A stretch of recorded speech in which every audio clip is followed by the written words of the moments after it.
Hi, thank you for joining us for another presentation produced by Grow a Strong Family and developed by me, Mara Briere, a master's level certified family life educator, founder and president of Grow a Strong Family.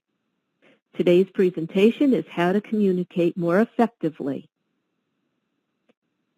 We were the recipients of some very generous funding from Shana 15 and from the Concord Carlisle Community Chest. This webinar is going to cover basic communication, talking, listening, that sort of thing, the 5 iMessages, active listening, curiosity, reflection, the 7 challenges, and LEAP. We have our work cut out for us, so without further ado, let's get started.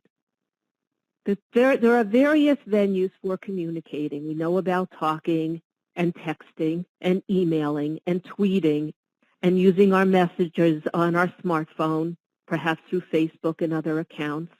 Communication can vary on many dimensions, and it can be direct or indirect, formal or informal, clear or blurred, etc. And as you can see, depending on the venue can determine what is the effectiveness of the strategy that's being used, because if we're not face-to-face, we're missing some of those informal or indirect messages that get sent out by way of body language. If we're using text or email, tweeting, or anything that's nonverbal, then we're also missing out on tone and nuance.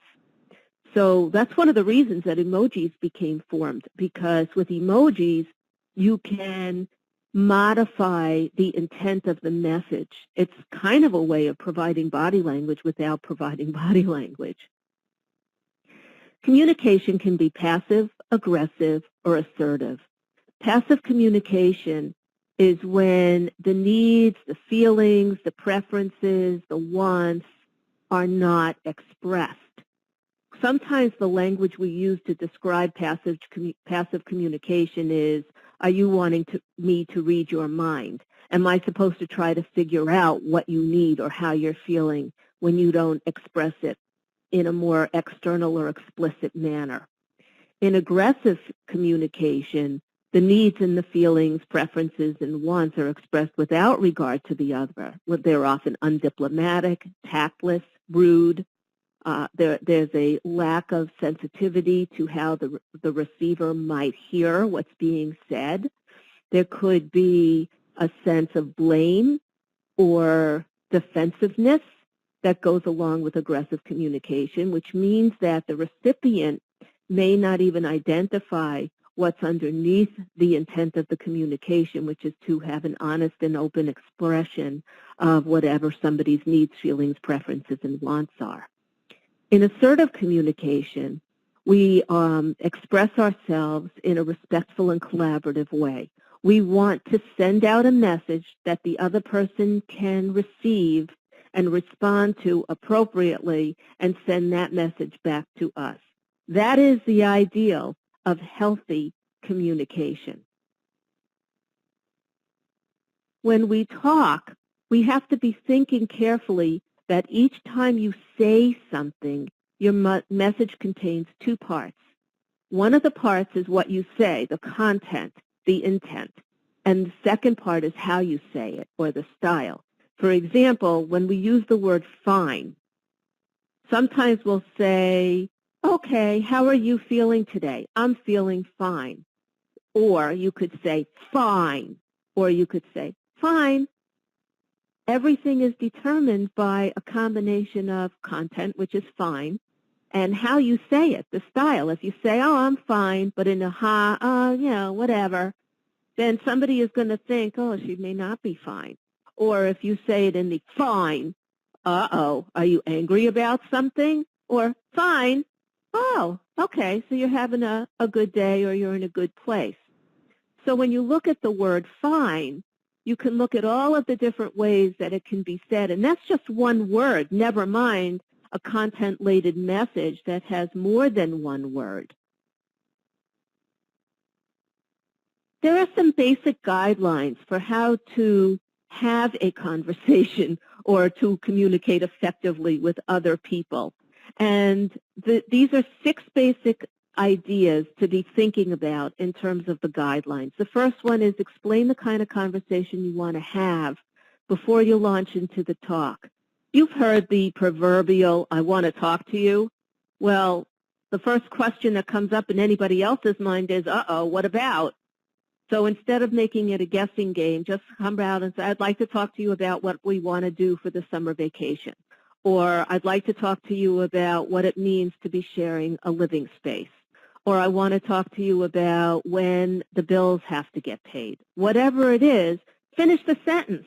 I want to talk to you about, so that the other person knows what they're in for. And then they can even say something along the lines of, I'm not prepared to talk about that right now. Can we talk about it and come up with another time?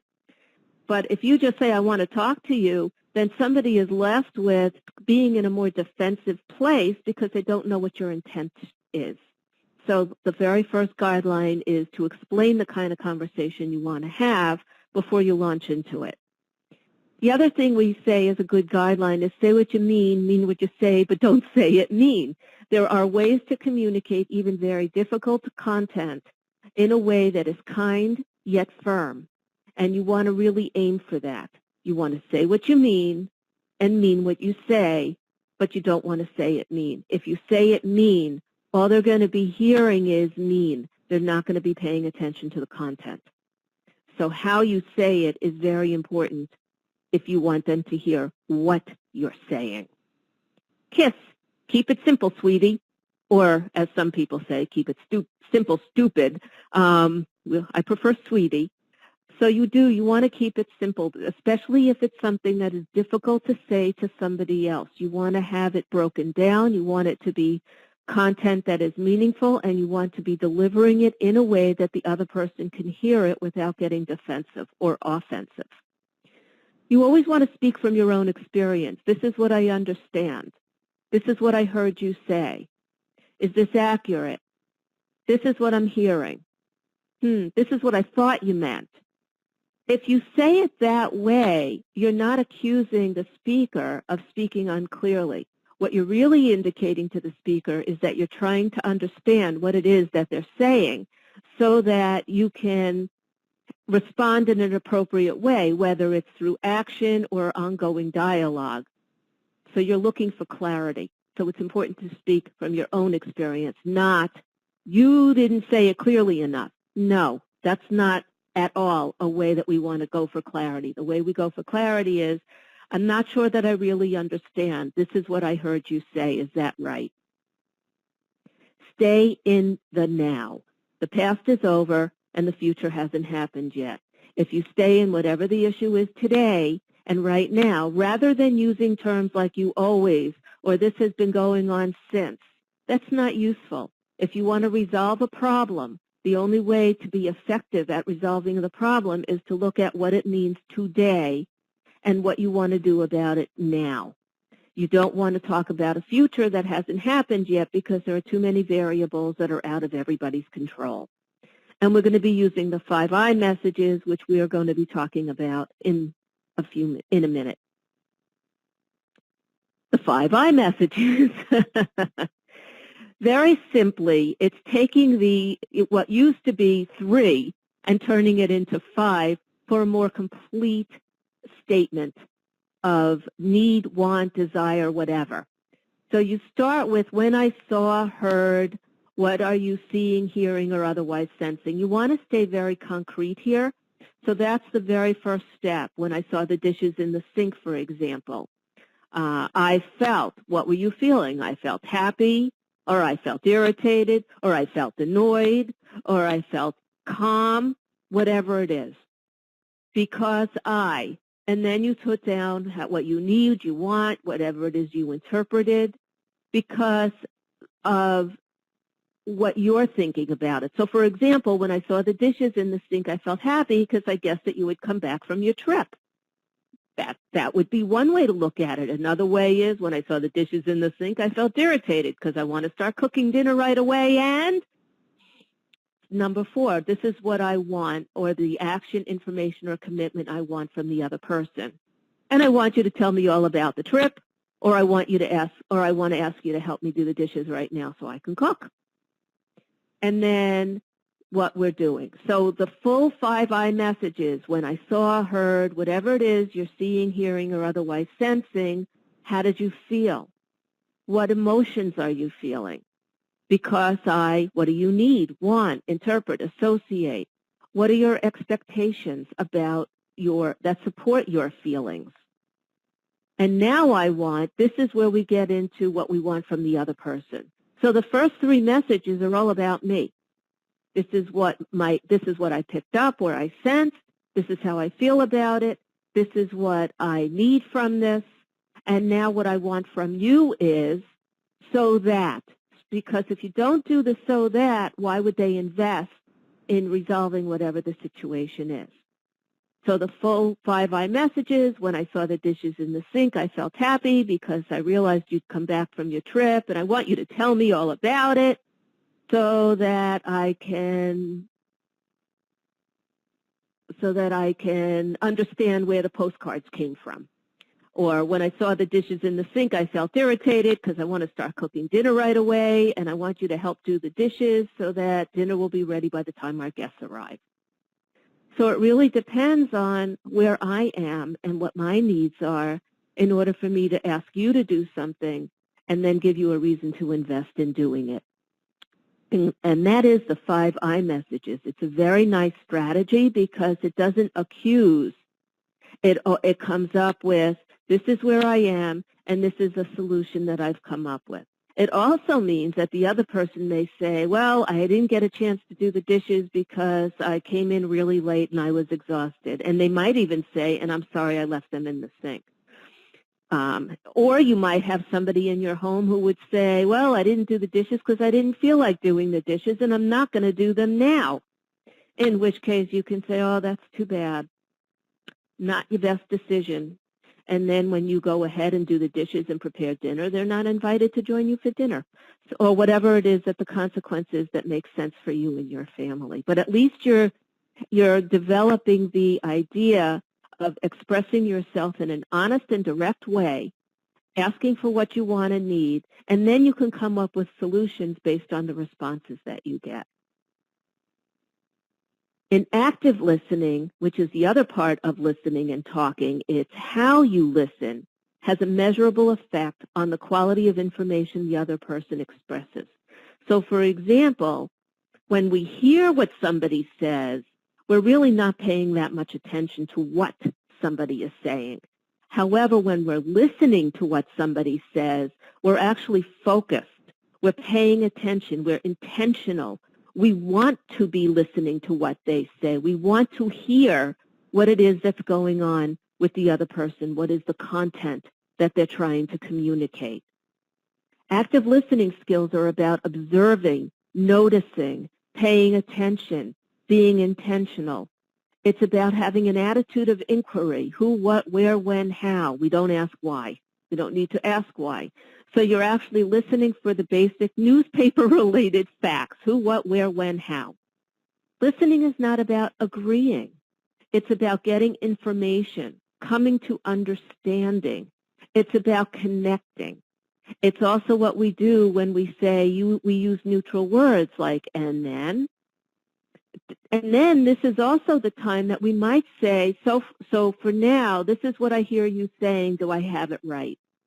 And then they will let you know, and that's another way to indicate to somebody that you are actively listening to what it is that they're saying and that you're seeking understanding.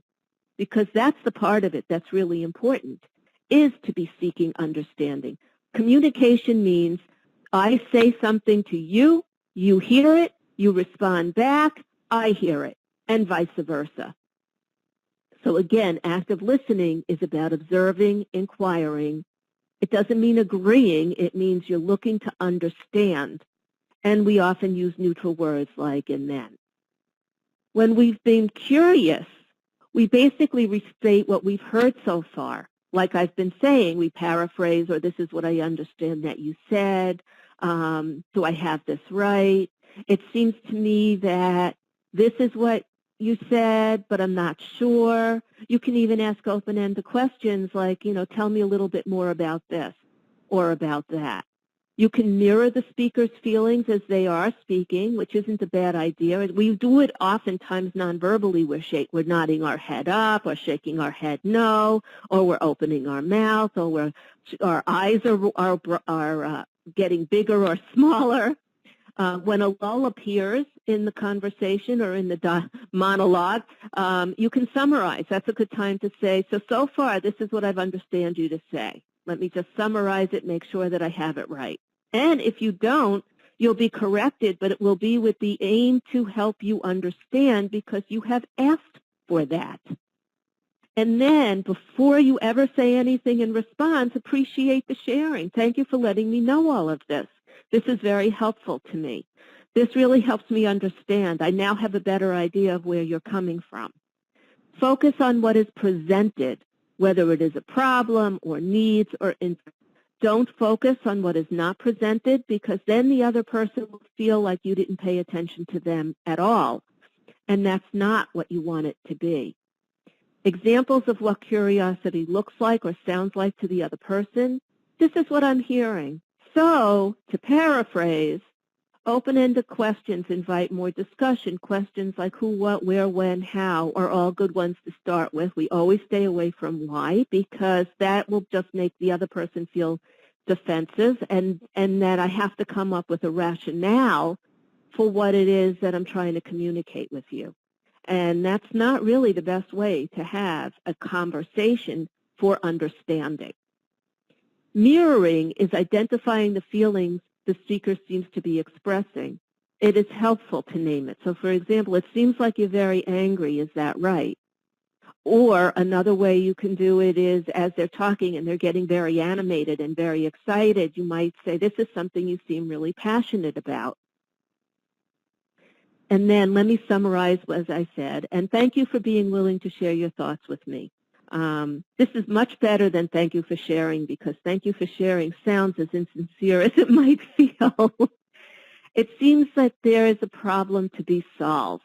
And then you can go into a problem-solving model if that's what it is that's being communicated. Sometimes what's being communicated is simply, this is what's going on with me. Do you understand what's going on with me? And this is what I'm going to do about it. Do you support me in what I'm doing about it? Sometimes it's merely relaying information. This is what happened today at the program, and I found that it was very helpful to me, and I'm glad I'm in a place where I can get these skills. Whatever it is, it gives you information that you can provide feedback for in whatever is desired by the person who is speaking. The other thing that this does is it makes us more mindful about what we're looking for when we speak to other people. Reflection is when we restate in our own words what we understand what the other person says, both content and feeling. So it seems that this is a behavior that really annoys you. Do I have that right? We don't judge, we don't question, we don't argue, and we don't evaluate. At this point, you're only going for understanding. There are 6 levels of reflection. The first one is merely repeating word for word. Another one is repeating but changing I to you. Instead of saying, I hear you saying, you might be saying, I heard you say, you said this, is that right?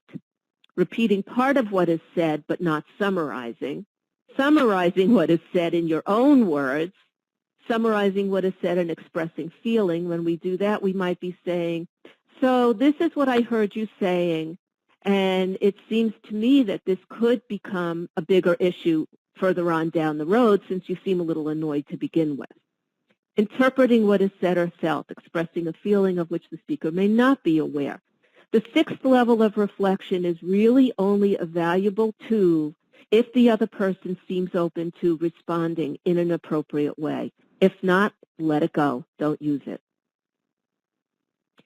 If you practice a little bit, you can do, I feel like I'm doing all of the work around the house. I need you to help me clean and do the dishes more often. A reflection might be, you feel like you're doing all the work around the house and you need me to help clean and do the dishes more often. Do I have that right? It could be, gee, you seem really annoyed that you feel like you're doing everything around the house and I'm not helping you out. That's summarizing and reflecting.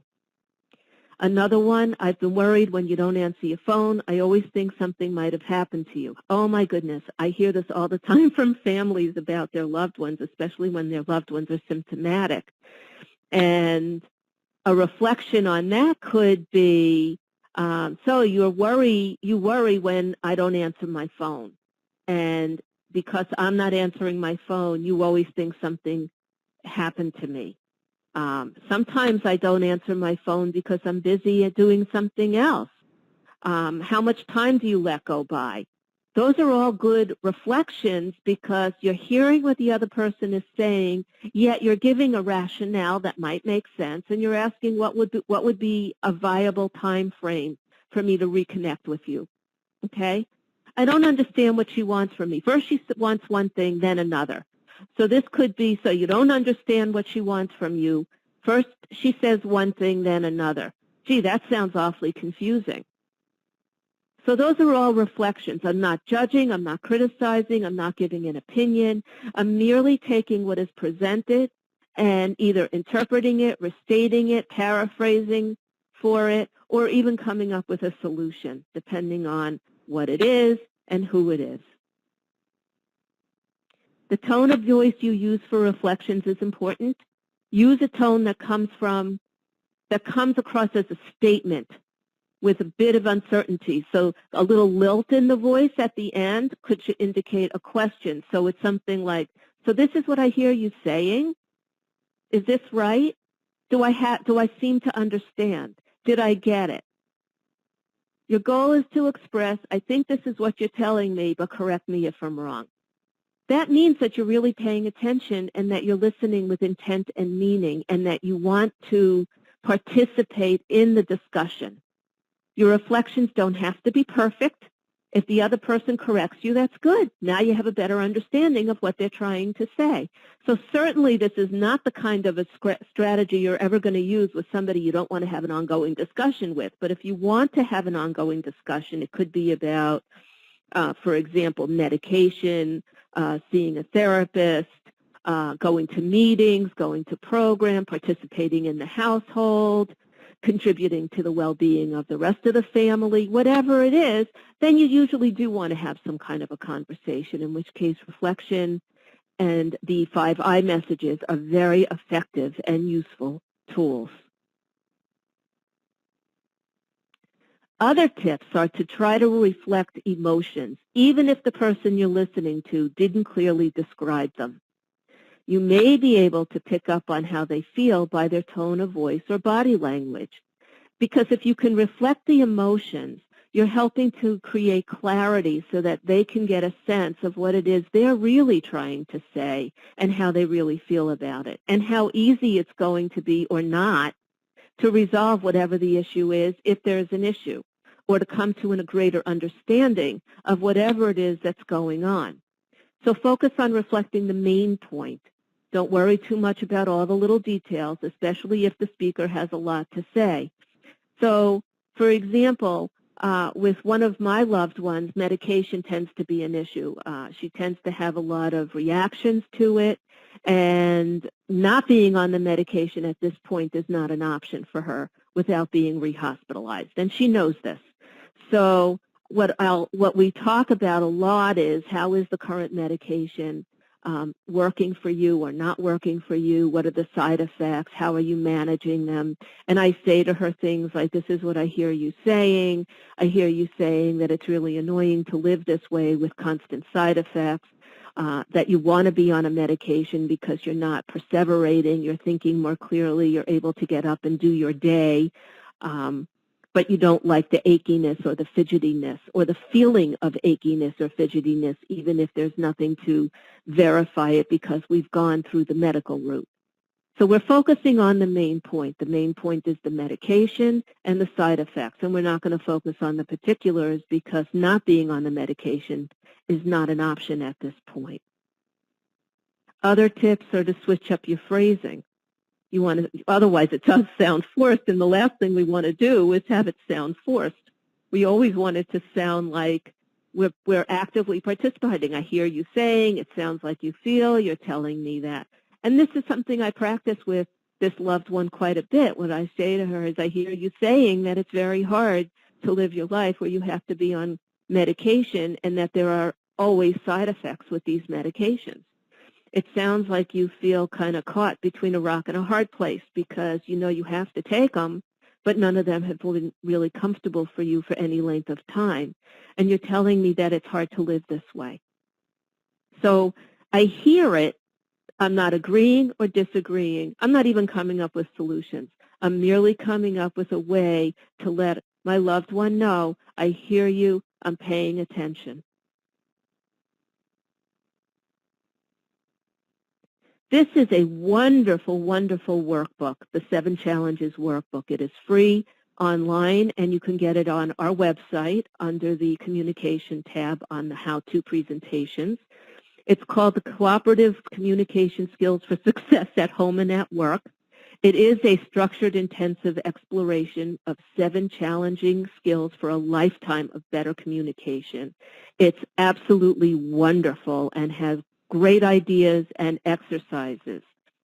Simply stated, the 7 challenges are listening more carefully and responsively, as we've been already talking about with the reflective listening, explaining your conversational intent and inviting consent, which is why we always want to say to somebody, I'd like to talk to you about, expressing yourself more clearly and completely, those are your iMessages, translating complaints and criticisms into requests, asking questions more open-endedly and more creatively, expressing more appreciation, and adopting the life as continuous learning approach. Make responding to the first 6 challenges an important part of your everyday living.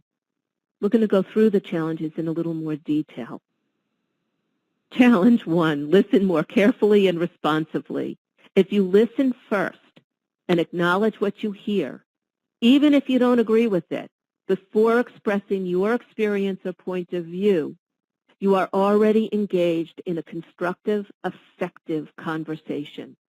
Listening does not mean agreeing, and acknowledging what you hear does not mean that you agree with what has been said. All you're doing is listening carefully and responding accordingly, as we've previously discussed with the reflective listening and the active listening. Challenge 2, explain your conversational intent and invite consent. When you need to have a long, complex, or emotion-laden conversation with someone, it can make a giant difference if you briefly explain the reason why you want to have this conversation. I want to talk to you about having our son or daughter, our adult son or daughter, moving back into the house or leaving the house, whatever it is, and saying this to your significant other or the other people you live with, and that's a pretty giant conversation. Many successful communications begin special conversations with a preface that goes something like this. I would like to talk with you for a few minutes about when would be a good time. Because the other thing is, while you've been giving it a lot of thought about what you want to say, it may be news to the other person, or they're not quite prepared, or they process differently than you do and need a little bit of time. So you want to give them the heads up and be respectful of the differences that may come with how people process information and prepare themselves for important discussions. Express yourself more clearly. This step is all about the previously discussed 5 iMessages that we talked about, so that the message gets sent, received, and there's feedback. And there's a nice loop here which can be very constructive because it's all geared to creating win-win solutions and positive interactions with people we care about. Challenge 4, translate complaints or criticism into requests. In order to get more cooperation from other people, whenever possible, ask for what you want by using specific, action-oriented, positive language rather than by using generalizations, whys, don'ts, or somebody shoulds. Help your listeners comply by explaining your request with a so that, it would help me to, if you would, or in order to. Also, when you are receiving criticism and complaints from others, translate and restate the complaints as action requests. And the reason I have the image on this slide called SMART is because in essence, that's what a SMART goal is. A SMART goal is specific, measurable, achievable, realistic, and timely. And what we're really looking for here is to say, like we did with the dishes, when I came home and I saw the dishes were in the sink, I was really irritated because when I left this morning, everything in the house was where it should be. And when I come home and I see the dishes in the sink, it makes me feel like I still have a lot of work to do and I'm tired. Do you think you can help by putting them in the dishwasher? Do you notice how I'm not blaming? I'm owning what I'm concerned about. I'm expressing myself clearly, and I've come up with a specific goal and a way to resolve it. And the other thing is, it's often very hard for the other person to say, nah, I'm not going to do that. Or, oh, that's a bummer. Or, how sad for you. In general, what they'll say is, yeah, do you mind if I do it after I'm done doing whatever it is I'm doing now? And then you can say, yeah, that works for me, or not. But at least it's not an accusatory conversation. Challenge 5, ask questions more open-endedly and more creatively. And I give you this little chart because I found it really helpful. Closed-ended questions are questions that are answered with either a yes, a no, or a one word. The advantages is that you get something fast, it's not complicated, and it's easy to find. The disadvantages, they don't tell you a lot, and you don't have to think, which means you're not stretching your brain. Open-ended questions always need an explanation. You learn more by answering these questions. You get more information. You get more specific answers. And the disadvantage is that it can take a long time, so you have to be prepared for a real conversation. But one of the strategies I used to use when my daughter was a teenager was she would always come up, as teenagers tend to do, and she would say something along the lines of, oh, I would like to go to the mall with my friends, but I need to know now. And since this is the first I've been hit with it, I always would say to her, well, if you need to know right this minute, the answer is no, but if you give me a little bit of time to organize my thoughts, we'll see. Eventually, she figured out that if she gave me advanced warning, for example, my friends are thinking about going to the mall and I'd like to go with them. It's happening at 3 and it's now 1. When do you think you can let me know? She was a quick learner, and I would say, okay, I'll let you know by 2, because I knew that would give her enough time to connect with her friends, blah, blah, blah. And most of the time she got a yes. But if she needed an immediate answer, it was almost always no. And I've done this at work. I've done this in other places. If you need an answer right this minute, the answer is no. But if you give me a little bit of time, the answer could be yes. But if I ask an open-ended question, who are you going with? I'm going with this, this, this. Okay, and how long do you think you're going to need to stay there? See, we're getting beyond a yes and no. Now we're getting into some more meat, something for me to latch on to, and for her to learn how to manage her time more efficiently and effectively. But this can work anywhere. This can work anywhere.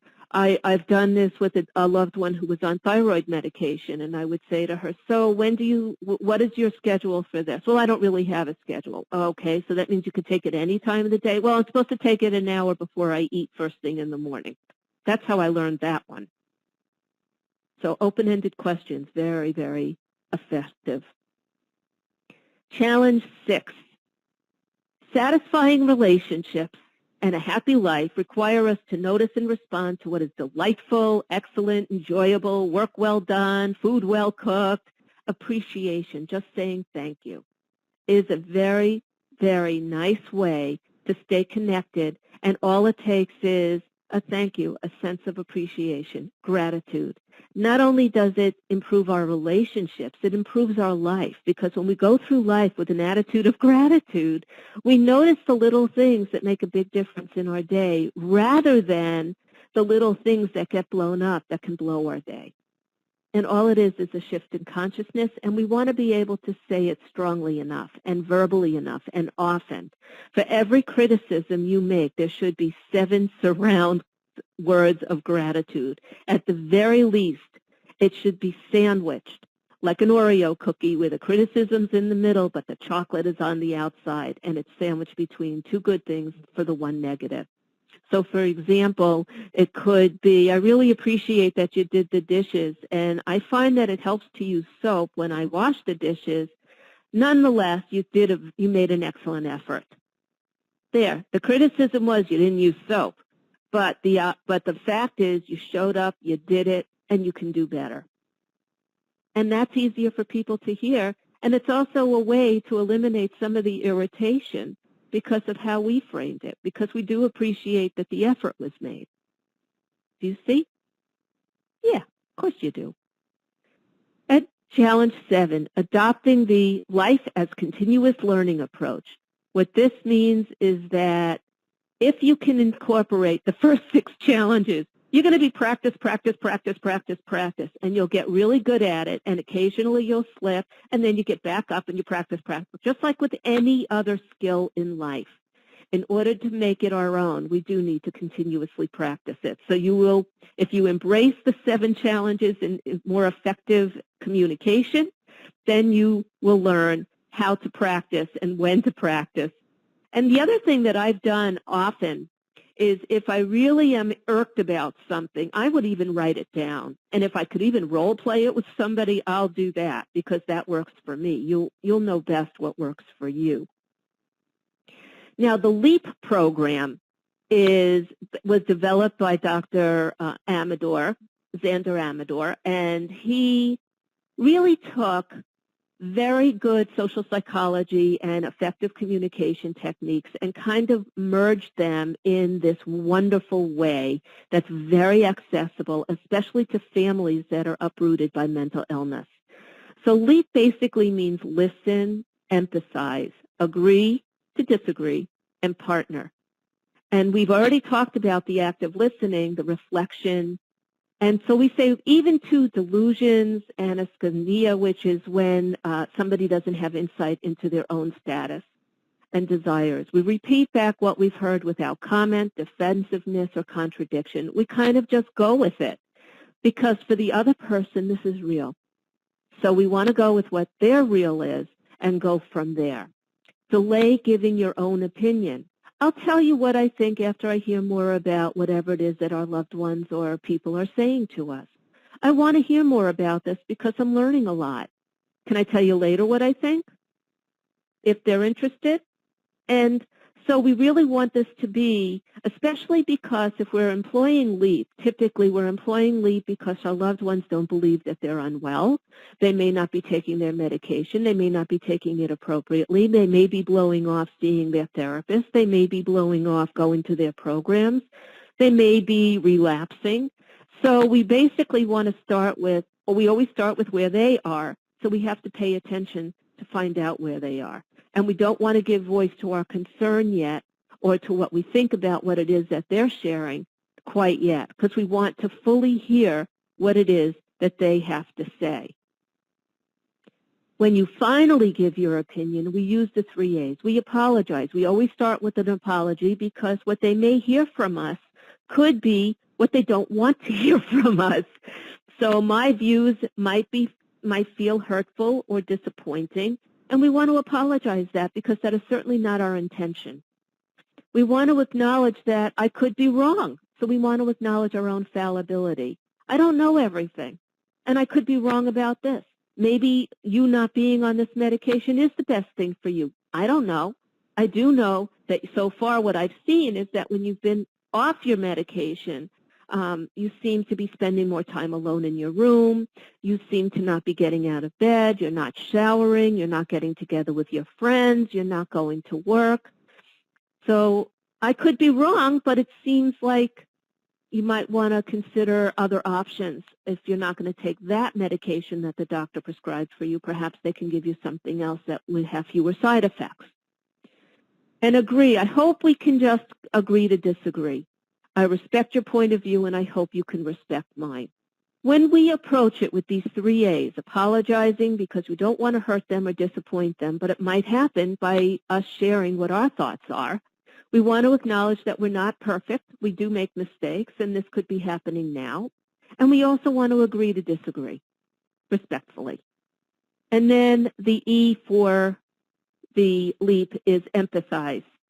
Strategically expressing empathy for delusional beliefs, their desire to prove they're not sick, their wish to avoid treatment.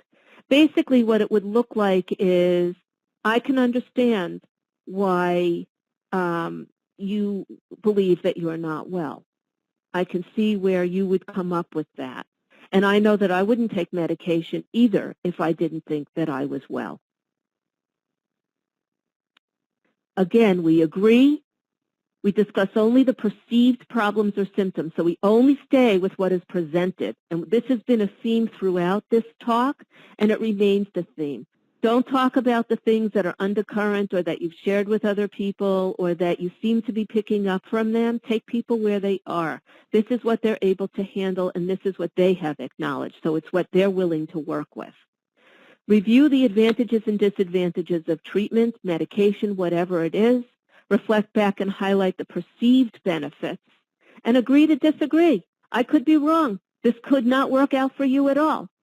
But I do know that from what I'm seeing, that what you're currently doing may not be working out that great for you either.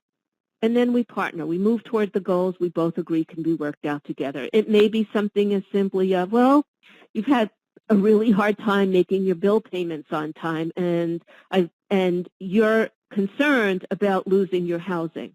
Can we agree that I'll take over paying those bills since I'm your payee rep, and see if we can get some agreement there? So you're always going to look for agreement, what's going to work. And again, the LEAP program, very good program, developed by Dr. Amador, and it's all contained in a wonderful resource called I'm Not Sick, I Don't Need Help.